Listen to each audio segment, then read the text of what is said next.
ఈరోజు ఈ మీడియా సమావేశానికి ముఖ్య అతిథులుగా హాజరైనటువంటి అన్న బీసీజేఏసీ వైస్ చైర్మన్ విజిఆర్ నారగునన్న, అదేవిధంగా మరొక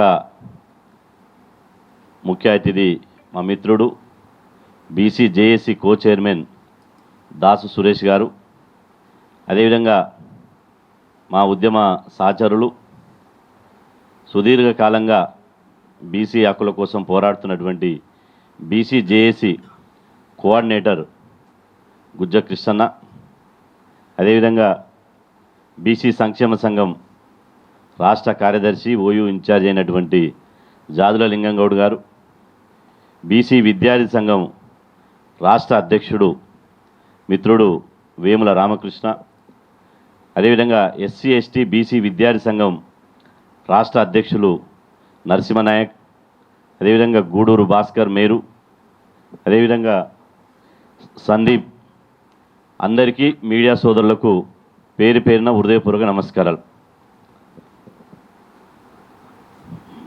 తెలంగాణ రాష్ట్రంలో బీసీ సంఘాలు ఉమ్మడిగా మేమందరం పోరాటం చేసి భారతదేశంలోనే మొదటిసారిగా కాంగ్రెస్ ప్రభుత్వం మెడలుంచి కులగణన చేయించాం.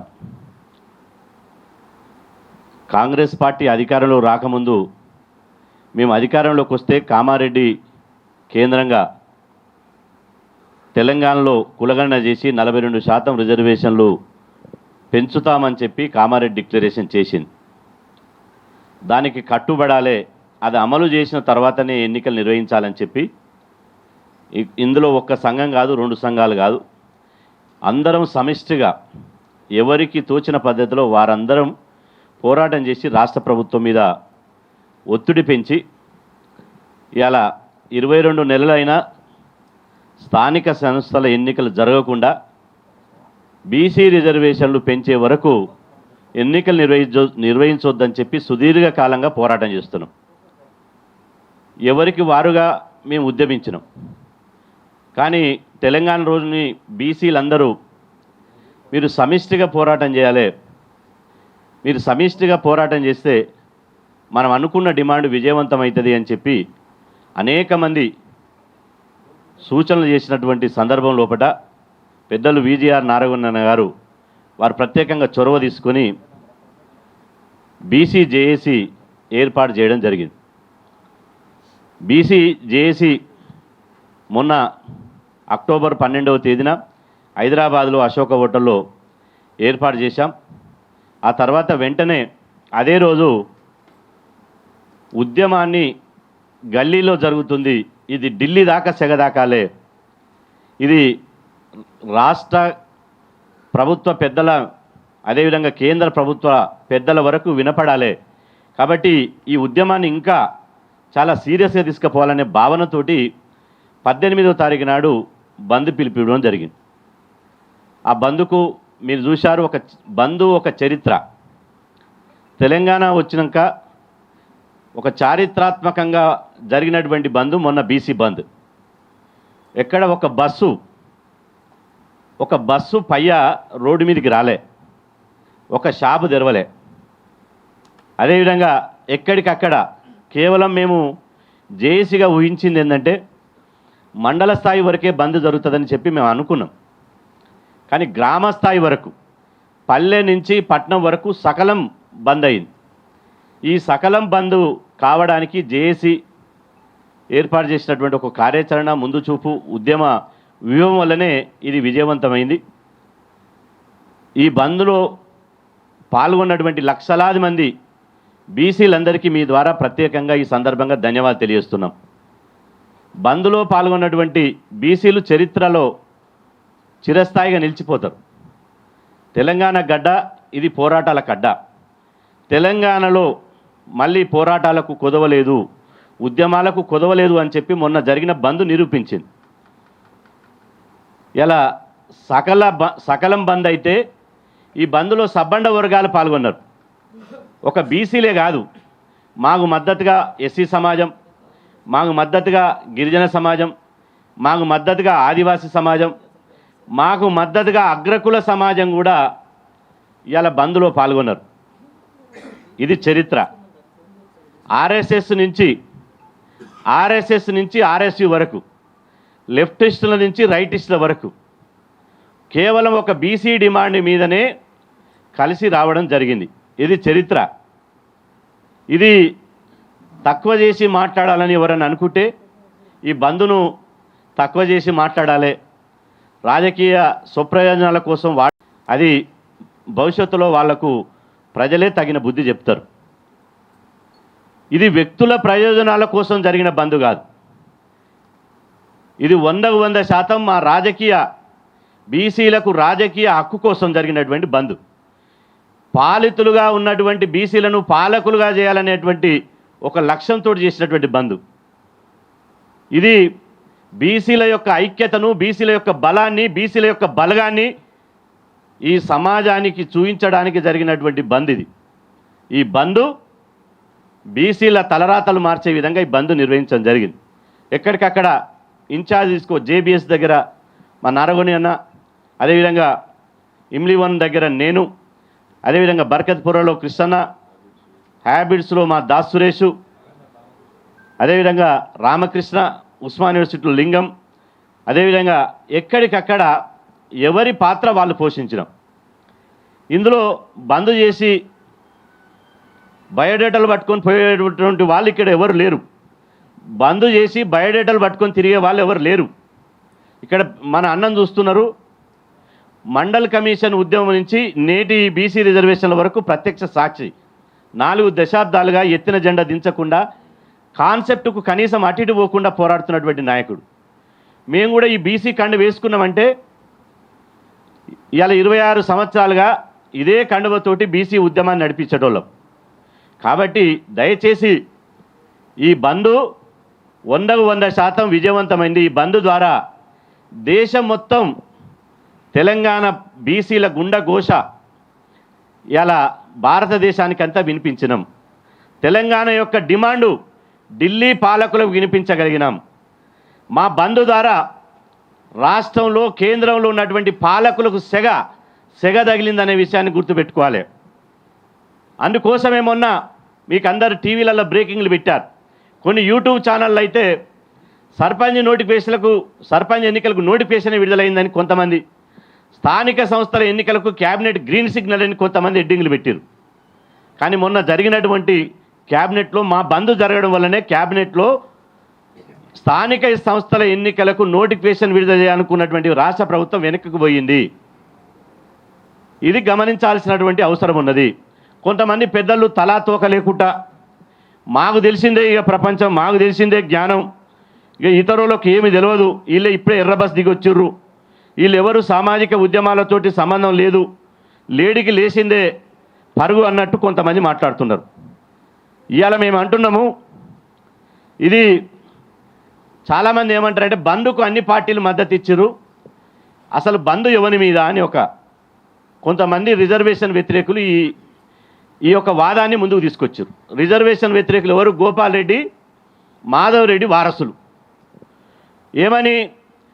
మీ బంద్కు బీజేపీ మద్దతు ఇచ్చే, కాంగ్రెస్ మద్దతు ఇచ్చే, టీఆర్ఎస్ మద్దతు ఇచ్చే, సిపిఐ, సిపిఎం, తెలంగాణ జనసమితి మద్దతు ఇచ్చే, అన్ని అఖిలపక్ష పార్టీలు మద్దతు ఇచ్చే, ఎంఆర్పిఎస్, మాలమానాడు, గిరిజన సంఘం, టీఎన్జిఓ, ఎన్జిఓ, మొత్తం సబ్బండ జాతులు మద్దతు ఇచ్చే, మరి బంద్ ఎవడి మీద అని అగ్రకులాలు ఏం చేశారంటే చీకటి రూమ్లో కూర్చొని, ఏసీ రూమ్లో కూర్చొని దాన్ని వదిలంగానే దాన్ని పట్టుకొని ఎలా పడుతున్నారు మా వాళ్ళు కొంతమంది. బంద్ ఎవరి మీద జరిగిందని. తెలంగాణ ఉద్యమం ఎట్లా జరిగిందో ఒకసారి చరిత్ర చూసుకోవాలి. తెలంగాణ ఉద్యమంలో కూడా ఇక్కడ మీకు నేను మాటలు చెప్పడం లేదు, Telangana joint action committee, Telangana political joint action committee TJAC was formed on December 24, 2009. December 24, 2009లో Telangana joint action committee Telangana రాష్ట్ర సాధన కోసం ఏర్పడ్డది. అందులో వాళ్ళు రాసుకున్నది మీరు గూగుల్లో కొట్టి చూడండి. వాళ్ళు రాసుకున్నది ఏంటంటే Telangana movement to unite various organization and political parties in the fight for a separate state Professor Kodandaram served as the convener and the committee organized a large scale protest like the Million March and Sakala Janala Summit to pressure the central government and achieve statehood. ఇలా ఇన్ని పాల్గొన్నాయి. ఎవరు పాల్గొన్నారు? ఇలా తెలంగాణ జేఏసీలో పాల్గొన్నటువంటి వాళ్ళు Congress, TTDP, BJP, CPI, అదేవిధంగా Congress, new democracy, BJP. ఇప్పుడు మేము బంద్కు మద్దతు ఇస్తే ఎన్ని పార్టీలు మద్దతు ఇచ్చినాయో తెలంగాణ జేఏసీ ఏర్పడ్డప్పుడు ఒక సిపిఎం పార్టీ తప్పించి ఈ టీజేఏసీలో అన్ని భాగస్వామ్య పక్షాలైనవి. కేంద్రంలో ఉన్న కాంగ్రెసు, ఆ రోజు కేంద్రంలో మన్మోహన్ సింగ్ గారు ఉండే, కేంద్రంలో ఉన్న కాంగ్రెసు టీజేఏసీల మెంబరే, రాష్ట్రంలో ఉన్న టీఆర్ఎస్ మెంబరే, బీజేపీ మెంబరే, టీడీపీ మెంబరే, సిపిఐ మెంబరే, అన్ని పార్టీలు మెంబరే. మరి అప్పుడు ఓడి మీద పోరాటం చేసిరు. తెలంగాణ జేఏసీ అప్పుడు అన్ని పార్టీలు మద్దతు ఇచ్చినప్పుడు అప్పుడు కూడా బంద్ జరిగింది.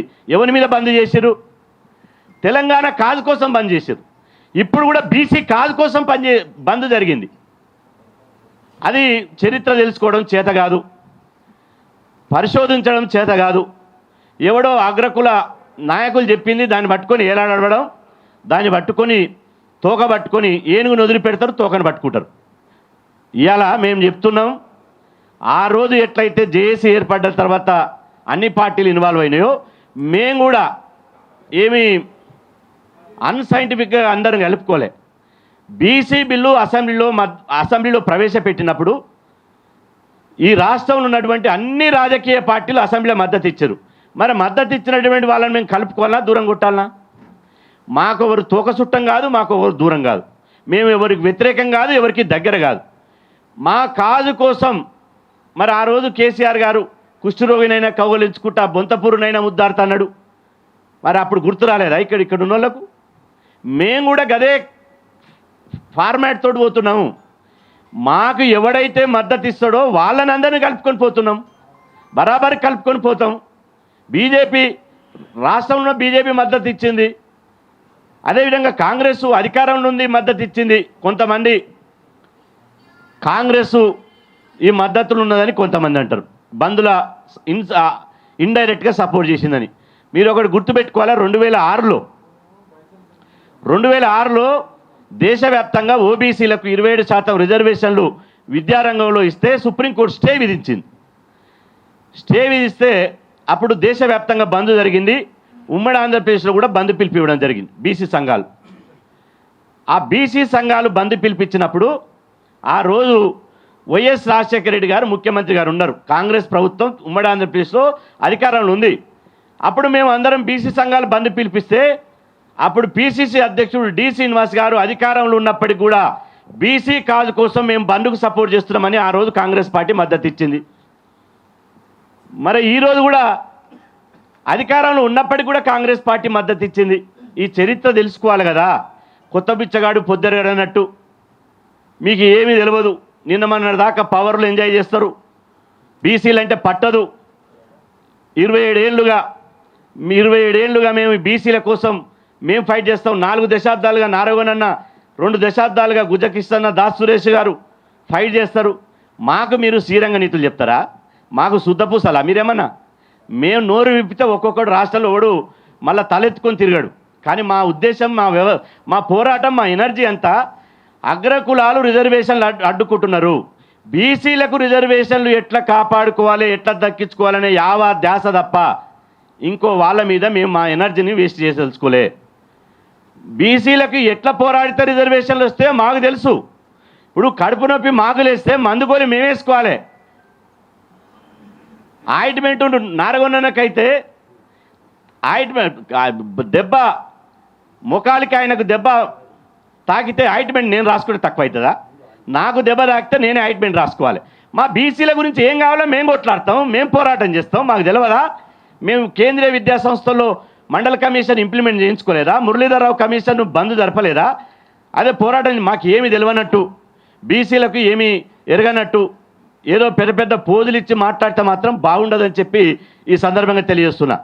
ఇక ఈ బీసీ జేఏసీని 100% గమ్యాన్ని ముద్దాడే వరకు బీసీ జేఏసీ పోరాడుతుంది. మా లక్ష్యాన్ని సాధించే వరకు బీసీ జేఏసీ పోరాడుతుంది. పార్టీలకు అతీతంగా, జెండాలకు అతీతంగా ఎవరి సంఘాలు వాళ్ళకు ఉన్నాయి.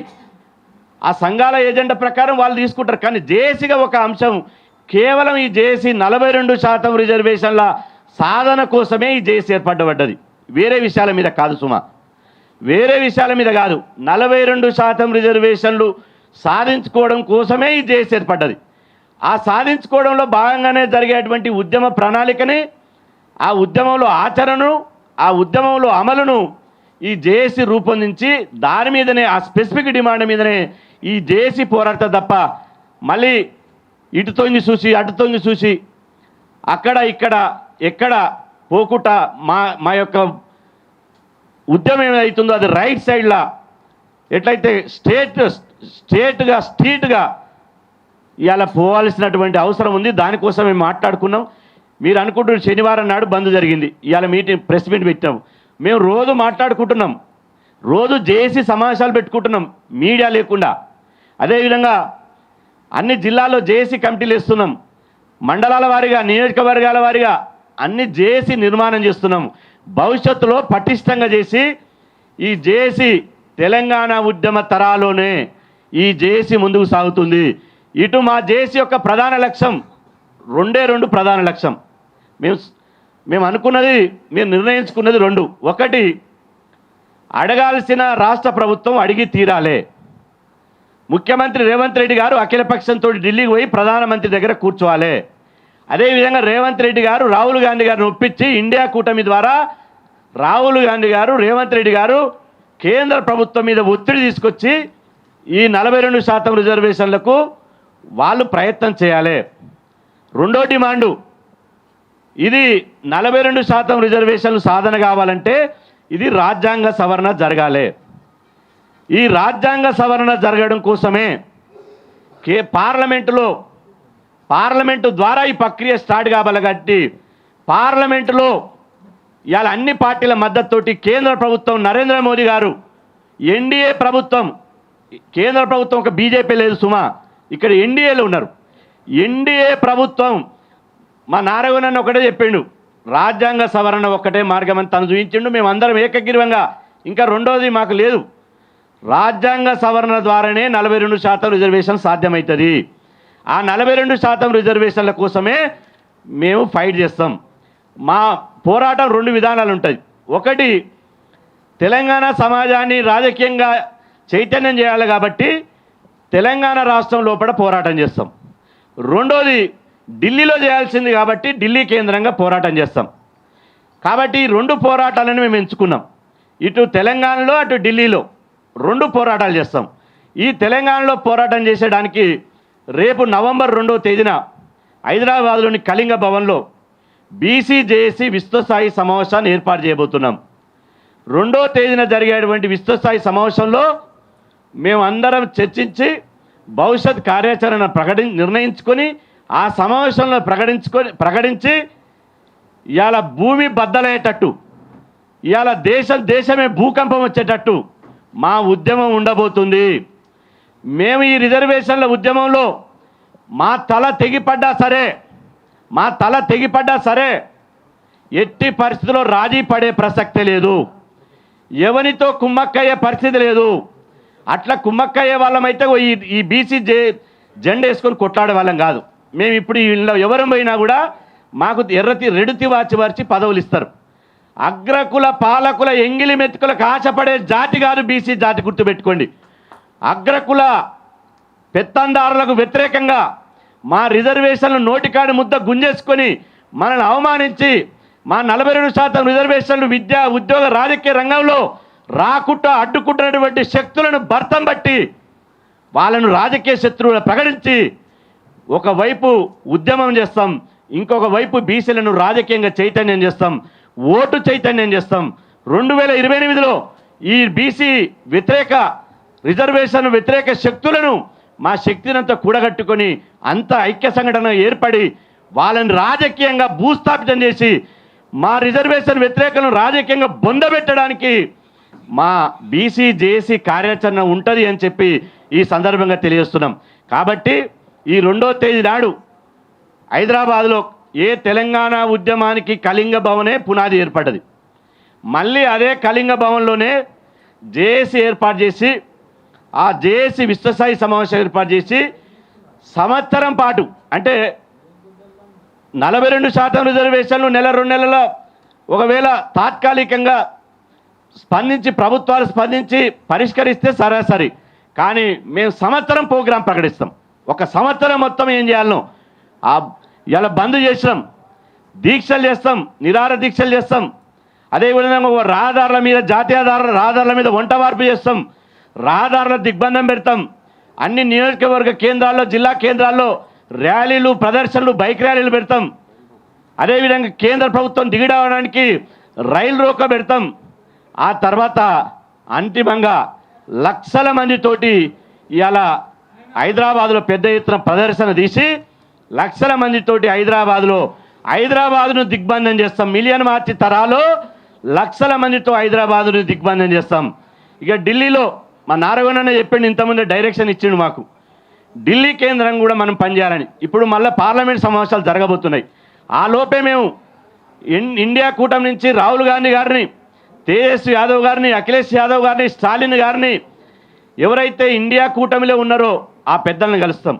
అదేవిధంగా ఎన్డీఏ కూటమిలో ఉన్నటువంటి నితీష్ కుమార్ గారిని, చంద్రబాబు నాయుడు గారిని, పవన్ కళ్యాణ్ గారిని, ఆ తర్వాత మోడీ గారిని, బీజేపీ అధ్యక్షుడు నడ్డా గారిని, బీజేపీ ఓబీసీ మోర్చా జాతీయ అధ్యక్షుడు డాక్టర్ లక్ష్మణ్ గారిని కూడా కలుస్తాం.